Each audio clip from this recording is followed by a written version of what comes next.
Hi folks, you're with Tacitus Today. Tacitus Today, your pushback channel, and thank you for joining this audio live stream. Please listen to this presentation as you would a radio broadcast. In this essay, I'd like to talk about the very perplexing situation of why the globalist-controlled Western governments, in what is clearly a coordinated effort, are very keen, if not hell-bent on, but very keen to move large numbers of Muslims, particularly peasant Muslims, into the West. Now, there are Muslims that come from the Muslim elites, and behind closed doors, they drink alcohol and behave like wicked, decadent Westerners, but it made a different presentation in public. But the tribal, illiterate, inbred, cousin, procreation from cousins type peasants, the West seems to want to, the globalist control, Western governments are moving large numbers of these people into the West. Now, these people are, primarily from, say, northern India, Bangladesh, Pakistan, the Islamic parts of Northeast Africa, and so on. So there's plenty of basket case, or even North Africa, plenty of basket case, or places that are doing very poorly. And they're eager, very keen, those areas, to get rid of as many of their peasants as they can. And they find a willing West, globalist-controlled West, and an orchestrated people movement campaign. Low IQ, illiterate Islamic peasants are moved into the West, the first world West. And you have to wonder, well, why? Why? I mean, are they a cohort of particularly productive citizens, whether it be in the first, second, or third, fourth generations? Well, no, clearly no. Are they, do they integrate well into the society? No, absolutely not. Do they demand special privileges and handouts? Well, yes, and in great quantity. So on what basis would any place want folks like that? I mean, you just wouldn't. They'd be the lowest and the last on your list of desirable. Now, the argument is, they're escaping poverty or poverty. That could be argued. They're escaping persecution. So no, that's bullshit. So they're just economic migrants. Again, they're all ginned up. These are illiterate peasants with an IQ of 70. They aren't even capable of conceiving how to get to the West and how to travel there. So the whole people movement structure is all funded by globalist-controlled entities and NGOs, the United Nations, and so on. And these people are ginned up to make the journey to the West. There's nothing organic or natural about it. They're not getting it one day. You know what? Even though I've never been more than a few kilometers from my village ever in my entire life, you know what? I think I'll just make a 10,000 kilometer journey to go to the West. Yeah, that's what. Of course, that isn't happening. So there's a massive facilitation and encouragement and transport network that's put in place to move these IQ 70 peasants, Islamic peasants, into the West. Okay, they get to the West, so the argument is, well, they're to help the economy grow. Well, that's clearly not the case. If you've got an IQ of 70 and you're illiterate in your own language, then the hope for you doing anything productive is pretty slim. Maybe slave labor, that's a possibility, but really not much outside of that. So now, I'm aware of sort of third generation Muslims born in Australia that are still sending back to the village of their ancestors for husbands and brides. So it's not encouraging there that they're ever going to integrate, nor do they want to integrate, by the way. Now, as I've mentioned in many other videos, I've done a vast amount of international business traveling, which includes going around to Islamic republics. Now, the more sophisticated, urban living, they've been to a Western university, those sort of people, they were fine to get on with. But outside of that, the disdain, the look, the looks I used to get as I was going around, whether it be in taxis or whatever it was, just interacting with the locals. I was obviously a Western. I was obviously not Islamic, and seriously, if looks could kill, I'd have been on a stretcher and being carried off to the morgue. The looks of disdain and angry, vicious derision that I got, and I'm well dressed, and I'm no yob or or feral creature or anything, and yet there were people that they would refuse to shake your hand or interact with you. They would put gloves on if they're going to take your money, or and this type of thing in the shops. So there was very much an angry disposition in some of these places towards, well, non-Muslims, Westerners in my case. But it's different, of course, in the five-star hotels and that type of thing. And they're always a cohort of these people that are more than happy to take your money as long as you're giving it. But beyond that, they really want nothing to do with you, and you're viewed as evil incarnate, as they would see, the infidel. And I've gone into meetings where the lower level, the field sales or technical type personnel have been brought into the meeting or something. I'm making my big speech, and they're brought in, I think, just to swell the numbers. Half of them can't speak a word of English anyway, and so they just sit there dutifully staring. But the looks that I get from some of them, again, there's no disguising the hatred and the contempt and you are the infidel, you are a manifestation of, in religious terms, you're a manifestation of evil. So these are the people, and people that are, again, as you move sort of down the intellect, the IQ chain, the hatred gets worse. And then they're brought into the West in large numbers. So what's the purpose of this? Is the essay, and I've probably got a closer front row seat than many others do, but as in the international perspective as well. Australia has quite a few Islamic republics nearby. Indonesia with a population of more than 200 million, and there's Malaysia and the islands around. Sarawak and Borneo, there's a lot of Muslims there too. There's a Muslim cohort in Singapore, although it's not huge. So, and then of course the Middle East, with their Muslims, again, parts of Myanmar and so on are quite Islamic intent.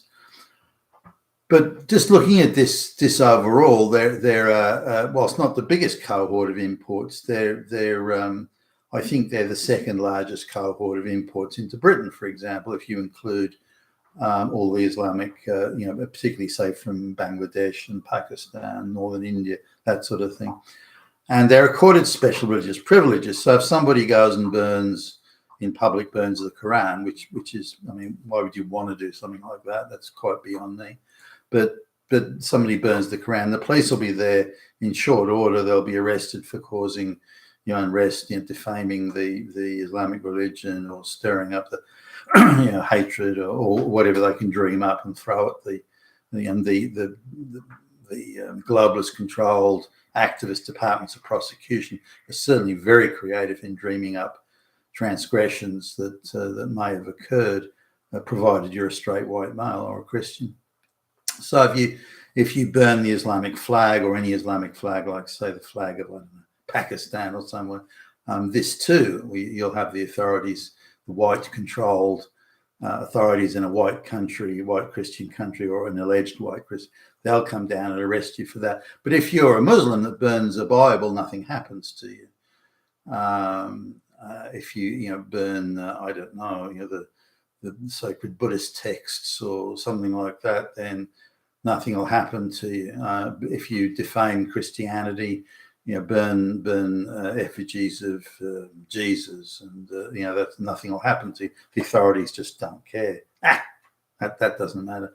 So, but if you do it to Islam, then you're in trouble, and you'll find yourself being dragged into the court, and in certainly the cases that I've looked at, thrown into prison.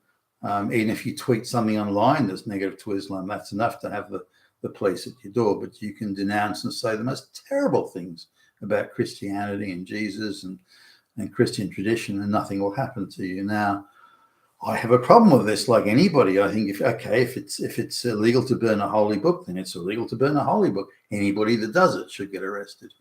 If it's illegal to in some way defame or be disrespectful to the prophet, then it's then to be disrespectful to any Jesus, God, that needs to be also punished. So it has to be, I believe, one law for all. Now, if that were the case, they'd be throwing an awful lot of Islamic people in prison, and they don't want to do that. The number of Christians that seek to, openly defame Islam is relatively small, so it's easy, therefore, to pick off one or two here or there and intimidate the rest through. So, but this idea of according Islam and Islam alone special privileges. Now, you could argue that some say, well, there are special privileges applied to the Jewish faith, for example. There are certain criticisms not allowed there, but that tightly revolves around, the Holocaust and that sort of stuff, about just being Jewish in itself, or even, supporting the state of Israel or Zionism. That doesn't get as much support. But when you noticed in stark contrast and conflict, when the Palestinian, the Islamic street protests and riots about what's happening in Pakistan, what's happening in Palestine rather at the moment, the authorities just didn't know what to do.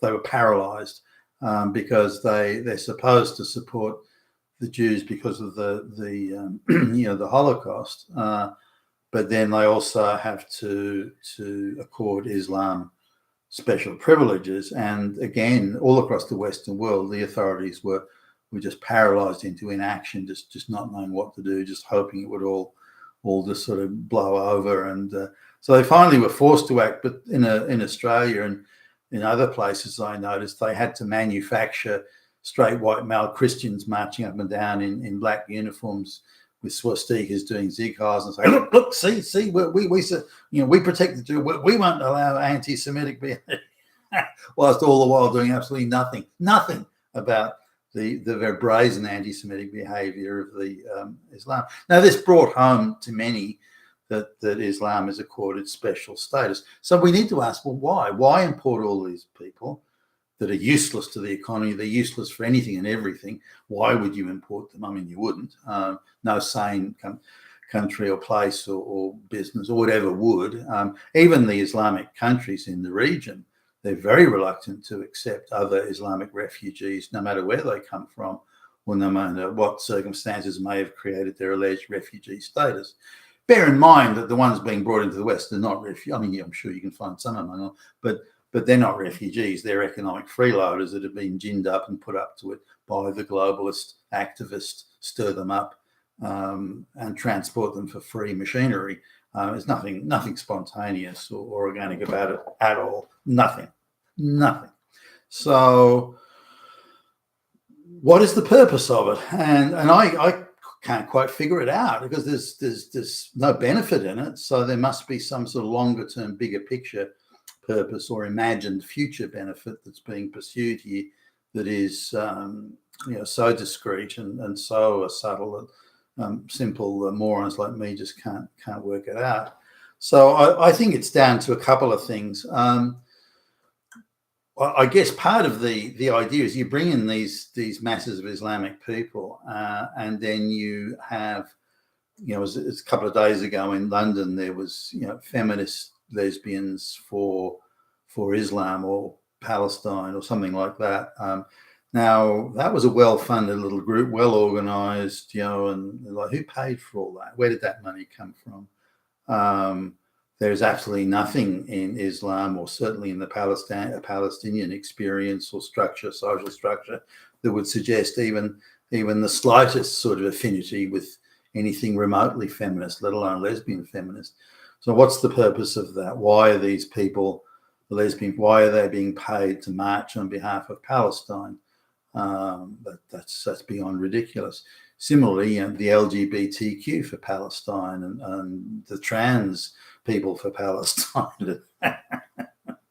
Now, these are places where if you're homosexual, you get thrown off a roof. So are they attempting to westernize and moderate the Islamic peoples that come to the West, and then give them inducements, like give them government handouts, free housing, give them positions in parliament, give them positions in local governments, and affirmative action and DEI and quotas and Islamic quotas and all this sort of stuff. Give them all this free benefit stuff, and hope that over time they'll become very, very sort of middle of the road Muslim, Muslim light or Islamic light or something, and then send them back as agitators en masse to the Islamic republics to create mayhem or change or moderation or whatever in those places. Bear in mind that the globalist program has been spectacularly unsuccessful in penetrating the Islamic republics, absolutely unsuccessful. So the only way they can achieve penetration in their minds, I'm speculating here, of course, the only way they can achieve penetration, as in globalist attitudes, have gay lesbian marches down the main street of Islamabad. And the only way they can do that is by bringing Muslims into the West, reconditioning them, then sending them back. That's the only thing I can think of, that these people are being prepared as insurgents to be returned to the Islamic republics. Because again, globalization has penetrated most places with the exception of the Islamic republics and say Russia and China, that sort of thing. But they're and China's on board in as much as serving the purpose of the globalists in transferring wealth away from white people, white middle class people, and to somewhere, anywhere else. And so China has served its purpose in that sense. In wealth transfer, I mean. So also supplying a lot of, the amount of Chinese in Australia, fuck. And they're all illiterate peasant primarily. Get the odd Communist Party general that buys up hundreds of properties and so on, but the rest are all peasants. Now, the other use for the Islamic people being brought into the West, again under globalist control and organisation, is to crush Christianity. Christianity is still one of the big social cohesion devices for white Western people. So Christianity is a threat to the globalist project because it allows white people to have common purpose, common cause, and of course that social cohesion that the globalists are desperately attempting to eradicate in the West. And Christianity, as long as it remains, is that sort of nascent and actual threat to the globalists, given the social cohesion factor it offers to the white Western population. So by relegating Christianity to a secondary, to reduce Christianity to a point where it has no legitimacy in the Western world, which is where things definitely are heading. And that's clearly a globalist objective. There's no question of that. And so the bringing in of all these Islamic people is just a convenient, useful, blunt instrument to use against Christianity, and just shows that in a Christian Western, hitherto white country, if you burn the Quran, you'll go to prison. But if they burn your Bible and desecrate and do whatever, they burn down your churches and do whatever they want to Christianity, nothing will happen to them. But you put one tweet out of line and you'll be in prison. So that clearly shows that Christianity has no legitimacy or standing, whereas Islam has primacy, but only insofar as it's in contest and in conflict with Christianity. So this is, I think, where we're going. But I'd be interested in seeing your thoughts below. You've been a Tassus today, your Pushback channel, and thank you for listening.